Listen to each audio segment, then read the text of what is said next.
Good morning सभी बच्चों को। क्लास 12th में सभी का क्लास 12th में स्वागत है। लास्ट टर्न पर हम डिस्कस कर रहे थे in chapter alternating current. Okay, हमारा चैप्टर जो अभी चल रहा है this is alternating current and in this alternating current chapter we have discussed different topics. Now we start new topic in this chapter. The topic is LCR circuit. ठीक है, and in LCR circuit we also discussed about the impedance. Okay, इसके बाद इसका जो कुछ और portion बाकी है LCR सर्किट का उसको हमको डिस्कस करना है। देखें यार, ठीक है, LCR सर्किट का हमने इम्पीडेंस डिफाइन किया था। Z इक्वल टू क्या निकला था relation, Z equal to root R square plus and XL minus XC का होल स्क्वायर। ओके, हम इस पॉइंट पर डिस्कस कर चुके थे। And what is the phase difference? Phase difference comes to be tan phi equal to in terms of reactance inductive reactance minus capacitive reactance divided by resistance. These two formulas are come for the impedance and phase difference for LCR circuit. जरा यहाँ पर एक point देखें, इसके जो special cases हैं हमको आज वो डिस्कस करना है। तो नेक्स्ट पॉइंट लिखें हम स्पेशल केसेस। देखें जरा, ओके, ठीक है, बहुत इंपॉर्टेंट टॉपिक है LCR सर्किट इस चैप्टर का। ठीक है ना, बहुत अच्छी तरह ध्यान से जरा देखना। देखें जरा special cases,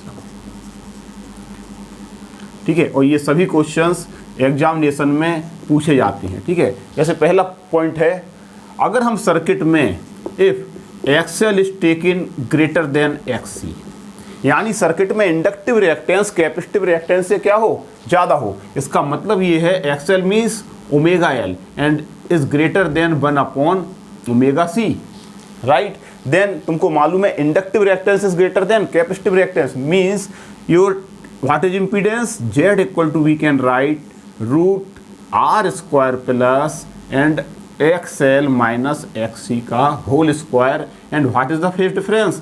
phase difference is equal to tan phi equal to XL minus XC upon R।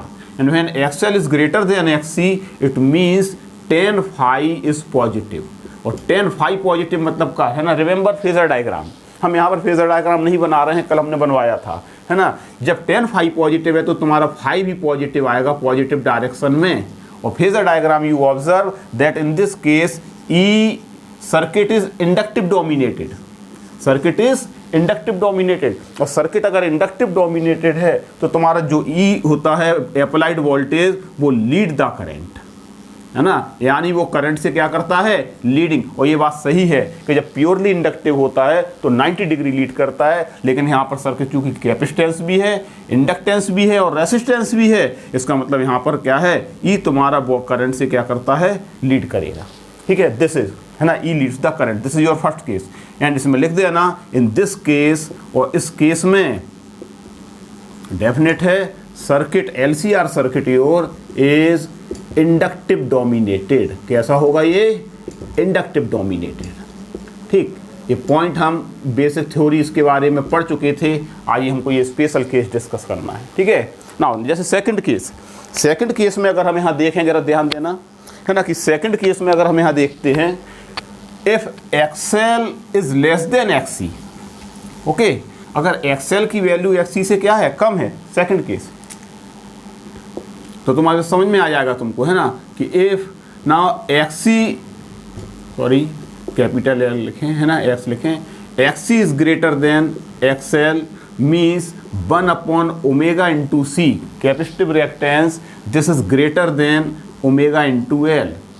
Now in this case your impedance we can write, कोई इम्पीडेंस पर तो इफेक्ट नहीं पड़ेगा, है ना, Z equal to R square, हम बल्कि लिख सकते हैं XC minus XL whole square. क्योंकि स्क्वायर करने से इसीलिए हमने एक डिफरेंस का साइन बनाया था, हम यहाँ पर डिफरेंस ले लेते हैं, either XL is greater than और XC is greater than, but this number is whole square, so on squaring becomes positive and no effect on the impedance, but your phase difference between voltage and current tan phi equal to XL minus XC divided by R करोगे, इस case में तुम्हारा tan phi क्या आएगा, अगर XL minus XC लेते हो तो नेगेटिव, और नेगेटिव का मतलब है phi, नेगेटिव का मतलब एंटी, है ना, नीचे के डायरेक्शन में, नीचे के डायरेक्शन का मतलब है इस केस में E is lagging behind, okay, remember phasor diagram, E is lagging behind the voltage, और इस केस में तुम्हारा E is lagging behind the not voltage current, okay, correct करें, करंट, यानी E तो खुद ही वोल्टेज है ना, यानी करंट से लैगिंग बिहाइंड होता है, मीन्स टू से, और ये बात सही है कि जब सर्किट कैपेसिटिव डोमिनेटेड होता है then current is, voltage is lagging behind, ठीक है, एंड प्योरली कैपेसिटिव में 90 डिग्री लैगिंग बिहाइंड करता है, हम पढ़े हैं इस पॉइंट को, ठीक है, this is very important point, यानी current is lagging behind the current, applied voltage is lagging behind the current, phi is your negative, this is your second point. Now third point is very important, okay, देखें जरा, third point बहुत खास है। अब हम एक ऐसी स्थिति यहाँ पर ले लें, एक ऐसी स्थिति को हम यहाँ पर लेते हैं कि XL and XC both are equal, देखें, if, and this is important and many times, है ना, asked in your examination, if, note down, है ना, ये सभी पॉइंटों को नोट कर लेना, ये सभी क्वेश्चन है CBSE में पूछे जाने वाले। If XL is equal to XC, now what happens, XL is equal to XC, it means ये है कि XL equal to XC means EL equal to EC, okay, right, XL equal to XC, then impedance पर पहले हम विचार करें कि what is the value of impedance in this case, तो इम्पीडेंस की वैल्यू क्या होगी इस केस में, Z equal to your √R square plus XL minus XC का whole square, and XL equal to XC when we substitute then your impedance is equal to R, and I think this is the minimum value of impedance. Otherwise, in different cases, either XL is greater than XC or XC is greater than XL. The value of, by adding, have some finite value, then by adding in the resistance, Z is greater than R. But in this case, when this factor becomes 0, है ना, यानी XL minus XC तुम्हारा 0 होगा, तो उसी case में Z की value minimum आएगी, and this is the minimum value of your impedance, which is equal to resistance of the circuit, ठीक है, बहुत इंपॉर्टेंट है ये केस, बहुत इंपॉर्टेंट फैक्टर ऑफ पॉइंट है ये, ध्यान देना, है ना, ये पूछा भी जाता है एग्जामिनेशन में सी, ओके, राइट, जरा एक बार फिर से देख लो, this is the minimum value of impedance, and the minimum value of the impedance in the circuit, it means current is maximum, इसका मतलब है कि इस केस में करंट क्या होगा सर्किट में, मैक्सिमम होगा, and what is the maximum value of current, I not equal to, if I not के टर्म में हम लिखेंगे तो E not upon Z, and I not equal to, this is E not upon Z means R, okay, this is the maximum current, and this is your, ऐसे हम लिख सकते हैं, this is maximum current in the circuit, I not लिख भी रहे हैं, okay, ये बहुत इंपॉर्टेंट कह रहे हैं। अच्छा, इस केस में एक पॉइंट और ध्यान देना, यहाँ पर जब सर्किट में करंट मैक्सिमम होता है तो वो कहलाता है रेजोनेंस की कंडीशन, है ना, this is the condition of resonance, देखना, ठीक, और रेजोनेंस की कंडीशन में, है ना, हमने बताया ना, this is the condition of resonance, और रेजोनेंस की कंडीशन में यहाँ पर होगा क्या, मीन्स एट रेजोनेंस, है ना, देख लेना जरा, है ना, देखना जरा ध्यान से, at resonance XL equal to XC, when the current in the circuit becomes maximum means to the circuit at resonance condition, amplitude value of the current becomes very large, ठीक है, और इस पर हम रेजोनेंस की अगर फ्रिक्वेंसी निकालना चाहें, है ना, कि करंट, है ना, किस रेजोनेंट कर रहा है, तो रेजोनेंट फ्रिक्वेंसी के लिए हम यहाँ पर फार्मूला निकाल सकते हैं, और वो क्या होगा, XL means omega L and equal to XC means 1/ωc, ठीक है, solve this for omega first, so omega square equal to 1/L into C, ठीक, then omega equal to 1/√L into C, L is the inductance of circuit and C is the capacitance of the circuit, this is your angular frequency, and we know in terms of frequency omega equal to 2π nu, okay, omega equal to 2π nu, and 2π nu equal to 1/√L into C, so your new comes new angular frequency or resonant frequency 1/2π into √L into C, this is your frequency of resonant frequency of LCR circuit, very important point, ठीक है, बहुत पूछा जाता है, numericals भी हैं, वो भी आते हैं, ठीक है, ये होती है उस सर्किट की रेजोनेंट फ्रिक्वेंसी, है ना, and circuit LCR circuit at resonance condition. So now note down this point, very important, ठीक है। इसके नोट्स में अपनी कॉपी पे जरूर इनको लिख लें या कई बार इसको बहुत अच्छी तरह समझ लें, ठीक है, बट वेरी इजी पॉइंट, ठीक है, बहुत सरल पॉइंट है। This is the resonance condition. Okay, now next point हम देखें यहाँ पर, इसी से कनेक्टेड LCR सर्किट से ही कनेक्टेड है इम्पीडेंस ट्रायंगल, ठीक है। देखें व्हाट इज इम्पीडेंस डायग्राम या impedance triangle. Okay, special cases को अब हटा देते हैं, ये मेन पॉइंट है ना। नाउ हमें अगर इम्पीडेंस को फाइंड आउट करना है तो हम बहुत आसानी से एक इम्पीडेंस डायग्राम या ट्रायंगल को फॉर्म कर सकते हैं जिससे इसका इम्पीडेंस निकल आए। आ रहा समझ में? ये हम यहाँ पर बताना चाह रहे हैं, ठीक है। जरा देखना इम्पीडेंस डायग्राम क्या होता है।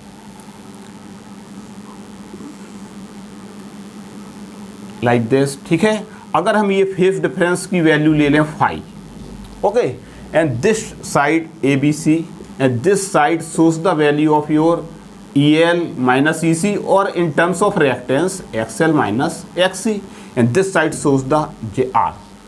Okay, then the diagonal of this triangle represents the value of Z.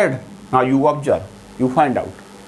अगर ये फेज डायग्राम, फेजर डायग्राम, ये फेज एंगल, इस तरीके से हमने एक डायग्राम बनाया, क्या इसका डायगोनल इंपीडेंस की वैल्यू शो करेगा? बिल्कुल करेगा। Z इक्वल टू रूट क्या होता है हमारे पास, hypotenuse square equal to base square plus perpendicular square, means Z equal to root R square plus XL minus XC का होल स्क्वायर। देखो निकल आएगा। And in the same diagram we find out tan phi, and what is the tan phi? tan phi equal to phase difference between voltage and current. अगर ये phi ले लेते हैं हम phase difference, then your XL minus XC upon R, ठीक है। So this is we can say your impedance diagram. Okay, एक बार देख लो इसको भी, ठीक है, बहुत खास चीज़ें है ये, जरूर देख लो इसको। This is your impedance diagram, ठीक है।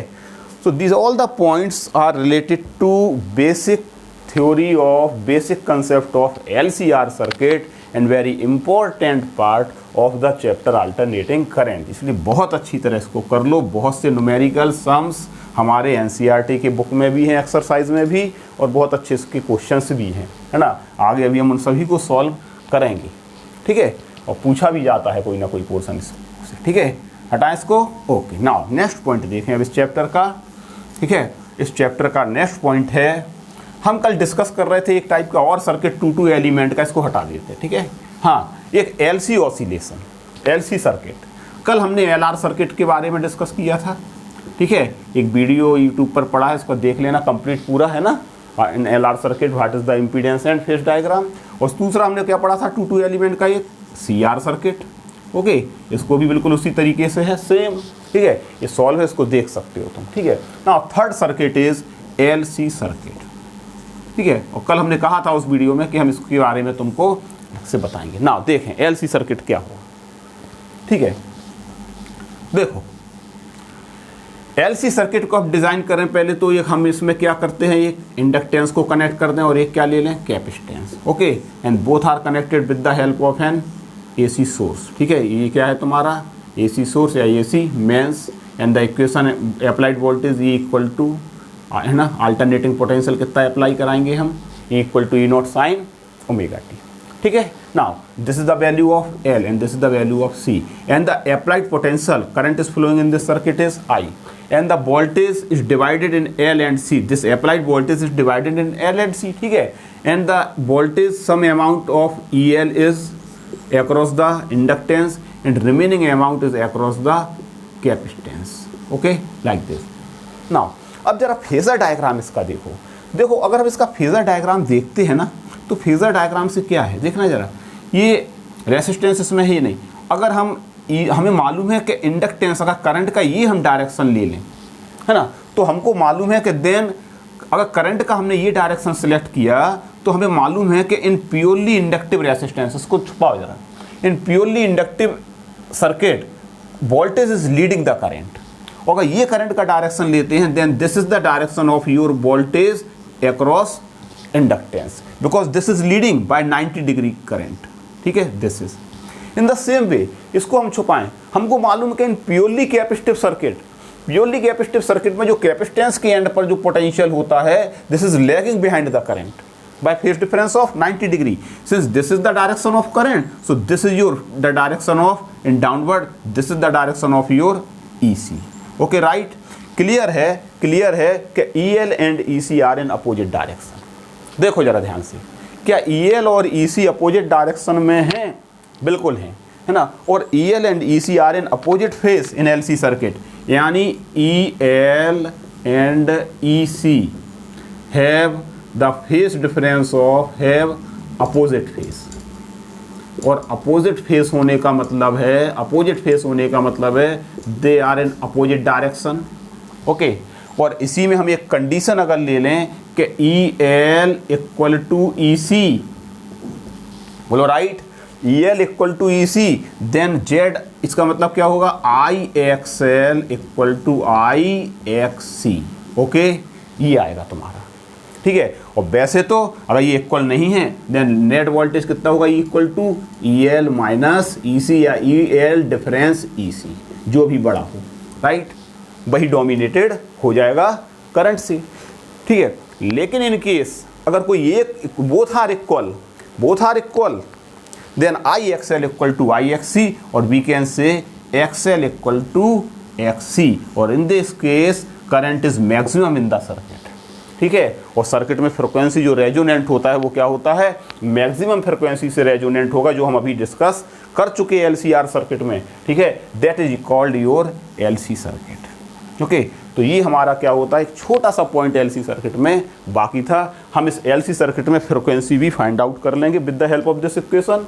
Now what is the frequency, देखो जरा ध्यान से, व्हाट इज द फ्रिक्वेंसी क्या आएगी यहाँ पर, देखते हैं। So in LC oscillation, what is the natural frequency? If XL equal to XC, then omega L equal to 1 upon omega C, है ना। Just a while ago, है ना, we discussed about this already. This is so omega equal to 1 upon root LC, right? This is ठीक।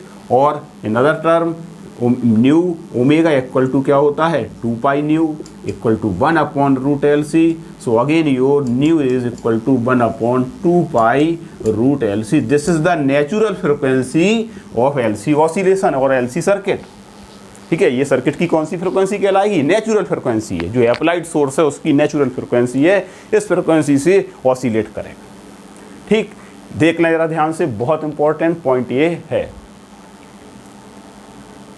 Right. Now आगे हम discuss करते हैं, ठीक है। देखो जरा, ठीक है, देखना।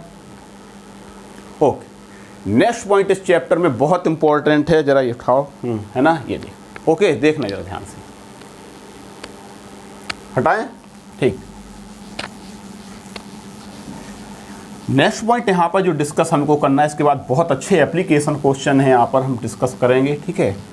नेक्स्ट यहाँ पर पॉइंट है तुम्हारा, शुरू से हम पढ़ते आ रहे हैं amplitude value of current. This is I notice, क्या पढ़ रहे हैं इसको, मैक्सिमम वैल्यू या एम्पलीट्यूड वैल्यू।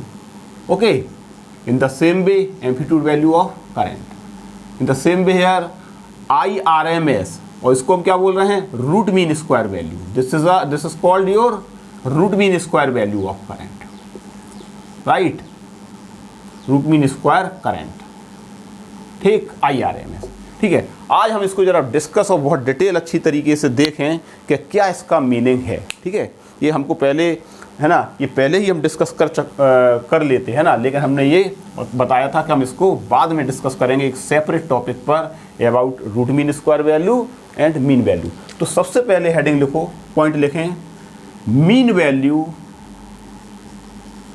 और इसी को बोलेंगे हम क्या, एवरेज वैल्यू ऑफ करंट।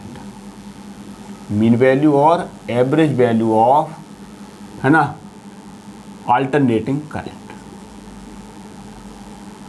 देखें जरा, मीन वैल्यू और average value of alternating current का मतलब क्या है, तुम्हें बहुत आराम से ये समझ में आने वाला है, ठीक है, क्योंकि बहुत कुछ इसके बारे में हम पढ़ चुके हैं। देखो जरा यहाँ पर, this is the nature of alternating current, changes periodically between its positive and negative value, ठीक है। For first half cycle it's value is positive and other half cycle के लिए इसकी वैल्यू कैसी होती है, नेगेटिव एंड सेम मैग्नीट्यूड, बोलो ठीक है ना, same periodically changes and this is your this is its maximum value I not, this is I not है ना, and in this direction this is I not. Okay होगा या नहीं? अब जरा देखो, whether the current continuously changes at every moment with time, ये क्या है, हम यहाँ टाइम के साथ या एंगल के साथ क्या करंट कंटिन्यूसली चेंज हो रहा है या नहीं? करंट की वैल्यू कंटिन्यूसली चेंज हो रही है for first half cycle, positive half cycle, and other half cycle के लिए नेगेटिव डायरेक्शन में भी कंटिन्यूसली चेंज हो रही है। लेकिन हाँ, जितना पॉजिटिव हाफ साइकिल के लिए इसकी वैल्यू पॉजिटिव में होगी उतना सेम कितना होगा, नेगेटिव हाफ साइकिल के लिए। इसीलिए हम कहते हैं कि आई मीन एवरेज जब हम निकालेंगे फर्स्ट हाफ साइकिल के लिए कुछ फाइनाइट वैल्यू होगी, नेगेटिव हाफ साइकिल के लिए भी इसकी कुछ फाइनाइट वैल्यू होगी, लेकिन जब हम इसका एवरेज निकालेंगे तो फॉर कंप्लीट साइकिल है ना, आई मीन फॉर 0 से लेकर के कंप्लीट साइकिल का टाइम कितना, 0 to t, it's value is I mean कितना होगा, 0। याद रखना, फॉर वन कंप्लीट साइकिल, यहाँ से लेकर के यहाँ तक, यानी द एवरेज वैल्यू और mean value of alternating current for complete cycle of AC is 0।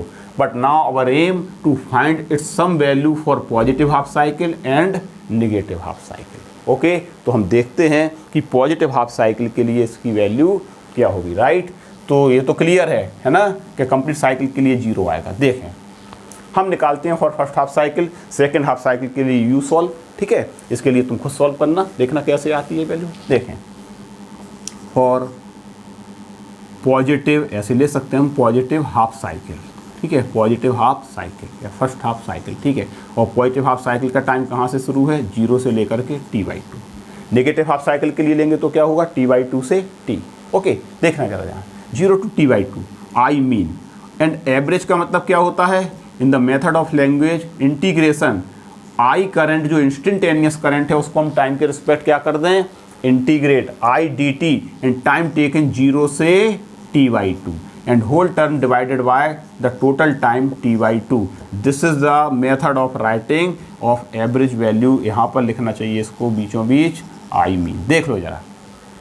Okay, I mean equal to the sum of the current I, okay, for half complete cycle, time over the time period of half cycle and divided by the total time of half cycle t/2। so this is the average value, है ना, and we can write in this form।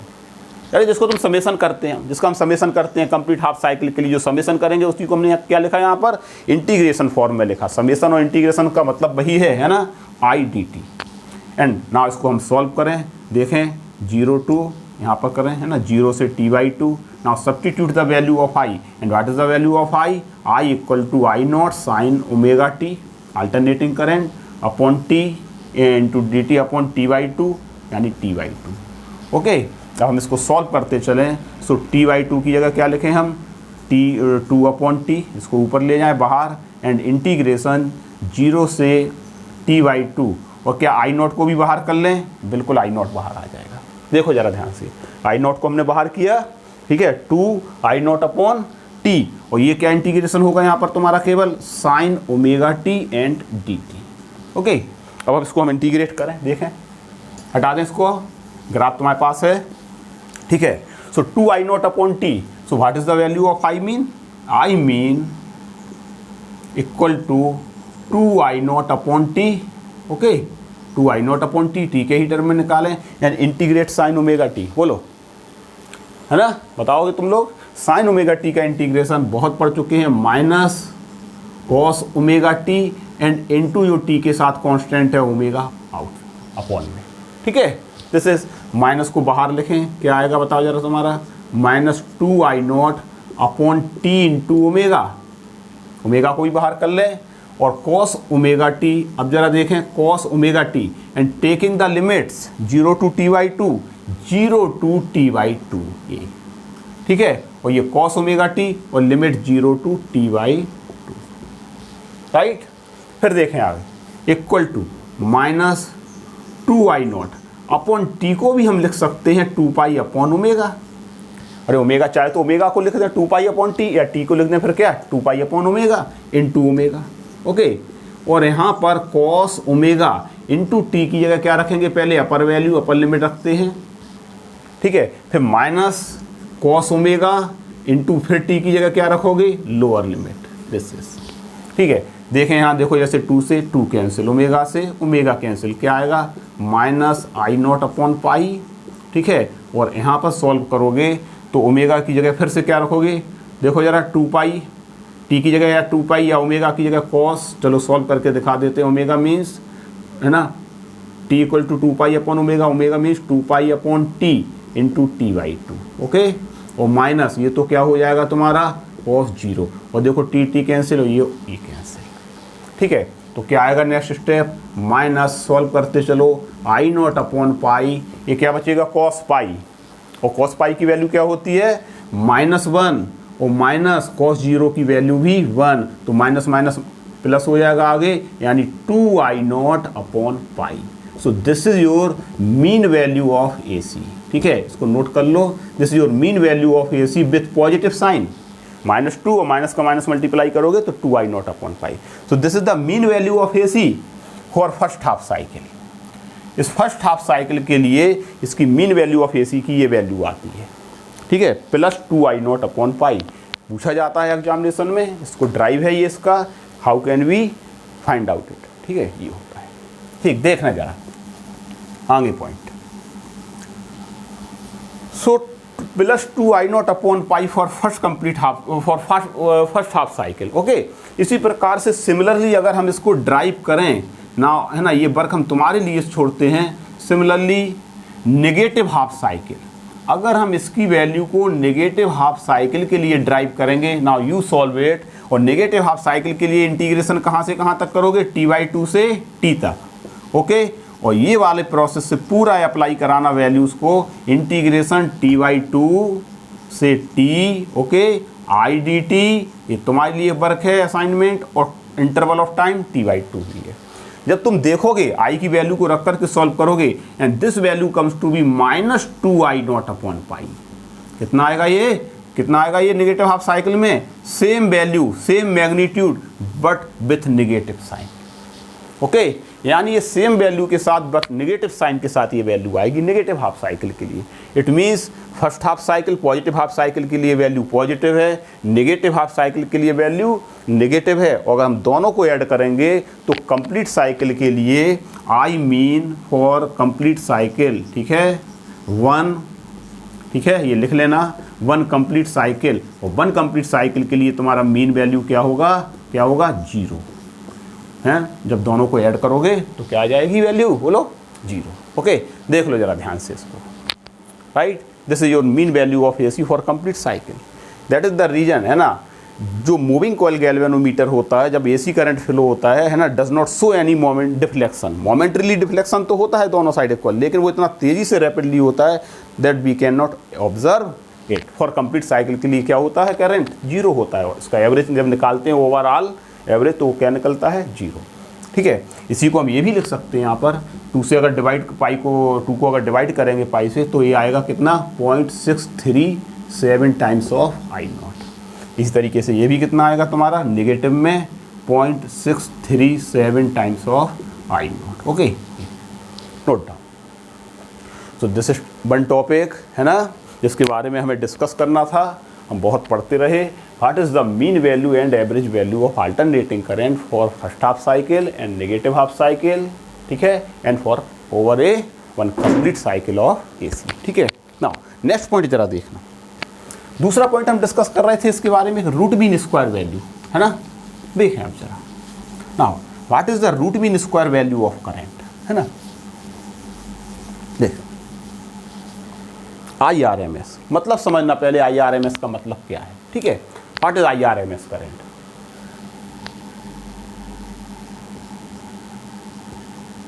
Root mean square current, ठीक है, root mean square, है ना, value of AC alternating current, ठीक है। क्या मतलब है इसका, देखो IRMS जिसको हम, है ना, इन डिफरेंट, है ना, ओकेजन, इन डिफरेंट, है ना, types of AC circuit we use this formula, है ना, IRMS वैल्यू के लिए हम फार्मूले को यूज़ करते रहना। What is the meaning of IRMS, ठीक है। देखना, अगर किसी भी अल्टरनेटिंग करंट को, है ना, अगर फ्लो हो रहा है तो उसका क्या करो पहले, इंस्टेंटेनियस वैल्यू का स्क्वायर, जो डिफरेंट वैल्यूज़ दी हो। फॉर एग्जांपल हमको डिफरेंट वैल्यूज़ दी हैं I1 I2, हम यहाँ पर एक एग्जांपल लेते हैं ना, ये हमें डिफरेंट वैल्यूज़ हमने अल्टरनेटिंग करंट की फाइंड आउट की, I1 I2 I3 I4, ठीक है।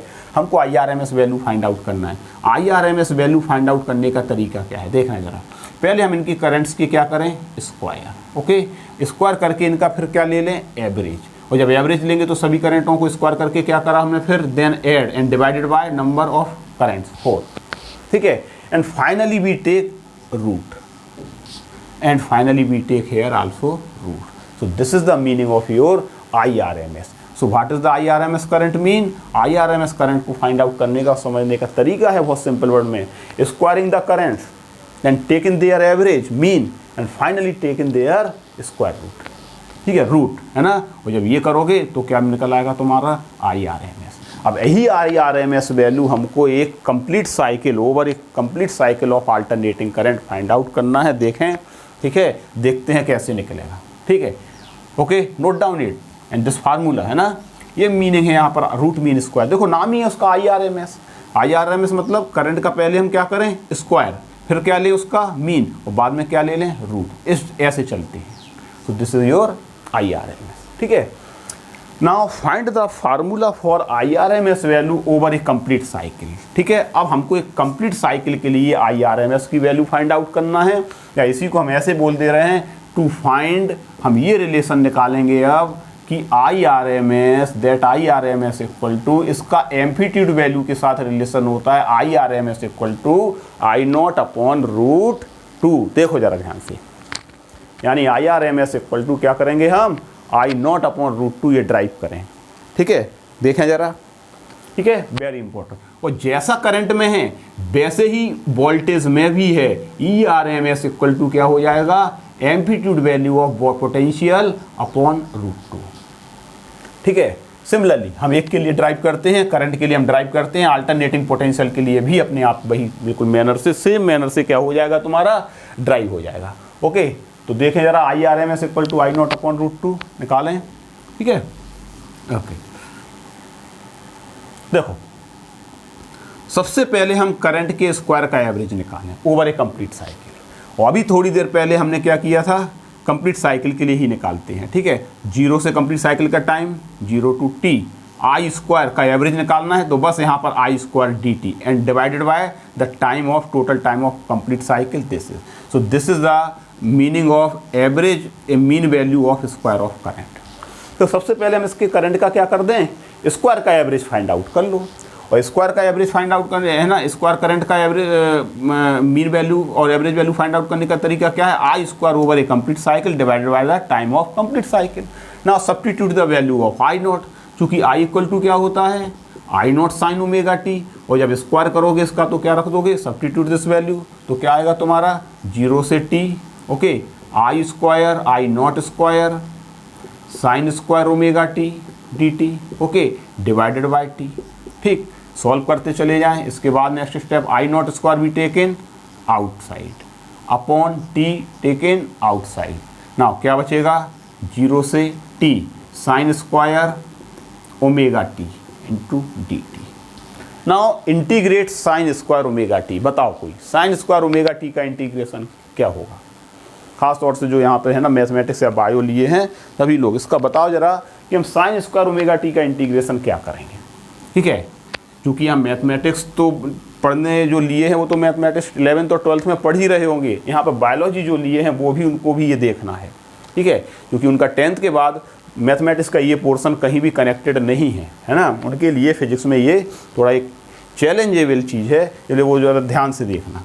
Okay, I0 square upon T, sign square omega T के इंटीग्रेशन करने का तरीका है, पहले हम इसको एंगल में तोड़ें, है ना, और एंगल में हम लिखते हैं 1 minus sine square omega T को क्या लिखेंगे 1 minus cos 2 omega T upon 2 into T T. देखो ये कहाँ से आता है, हमें मालूम है cos 2 omega T equal to sine factor में फार्मूला होता है cos 2 omega T equal to होता है I think 1 minus 2 sine square omega T.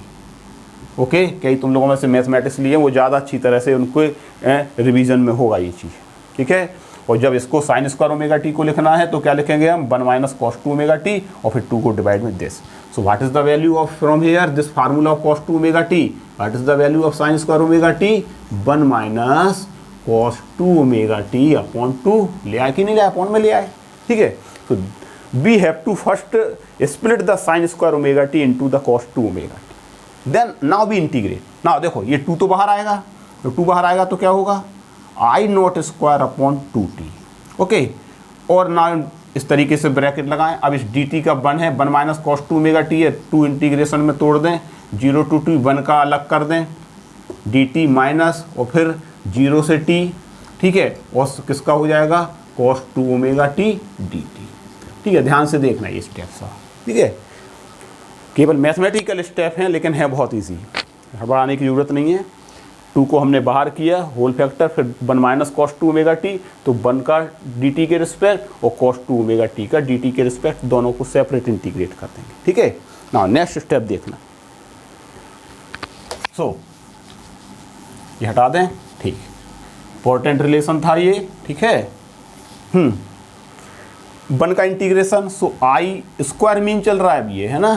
So I naught square upon 2t outside and in bracket 1 का इंटीग्रेशन, यस 1 का integration क्या होगा t के रिस्पेक्ट क्या होगा t, एंड द लिमिट्स कहाँ से 0 से t, okay. Minus cos 2 omega T, cos 2 omega T का इंटीग्रेशन होगा, cos का कितना होता है साइन, तो cos 2 ओमेगा टी का इंटीग्रेशन पहले साइन 2 ओमेगा टी और अपॉन में t के साथ जो है constant factor 2 omega taken divide, okay.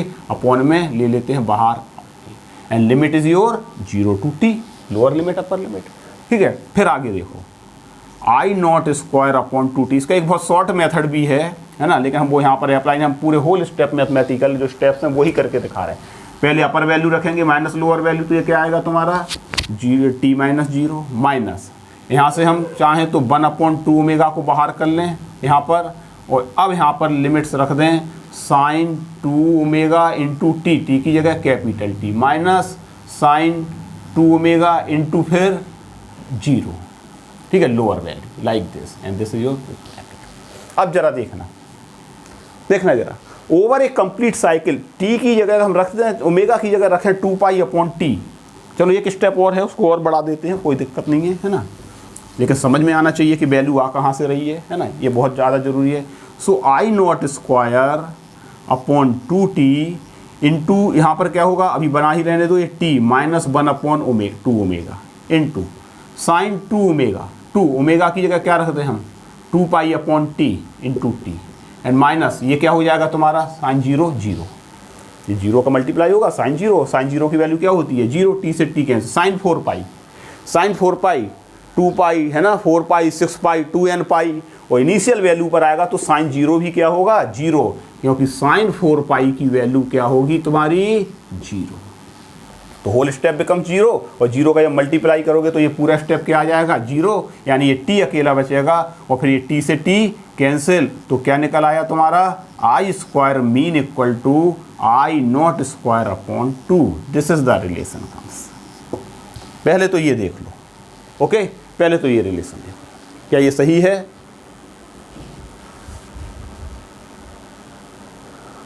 Okay right. So this is the square of mean, है ना, mean of the square of current, this is your mean square of the current, ठीक है। और अगर हम दोनों तरफ रूट ले लें, और दोनों तरफ अगर इसका रूट ले लोगे यहाँ पर इस तरीके से, तो ये क्या बन जाएगा तुम्हारा I R M S. So I R M S equal to I square mean का क्या रूट, और ये क्या निकला तुम्हारा आई नॉट अपॉन 2 का स्क्वायर, यानी I R M S means I R M S equal to root से स्क्वायर हटा दें हम ये, तो I naught upon root 2। This is the very important relation between root mean square value of alternating current and amplitude value of current, ठीक है। यानी I R M S equal to क्या होगा आई नॉट अपॉन रूट 2, ठीक। जिस तरीके से हम करंट के लिए ड्राइव करे हैं, रिलेशन स्टेब्लिश करे हैं रूट मीन स्क्वायर वैल्यू और एम्पलीट्यूड वैल्यू में रिलेशन, एक बार फिर से देख लें, I R M S equal to I naught upon root, in the same manner और सेम है ना procedure we also establish the relation for alternating voltage and the alternating potential of voltage की root mean square value ERMS, and this is related with its amplitude value E0 upon √2 also. So this is in the same manner we can achieve this. Okay, ये होता है, ठीक. या इसी को हम ऐसे भी लिखेंगे जगह जगह, है ना, √2 टाइम्स ऑफ IRMS, ठीक है, वो तो हम लिख लेंगे, ठीक है.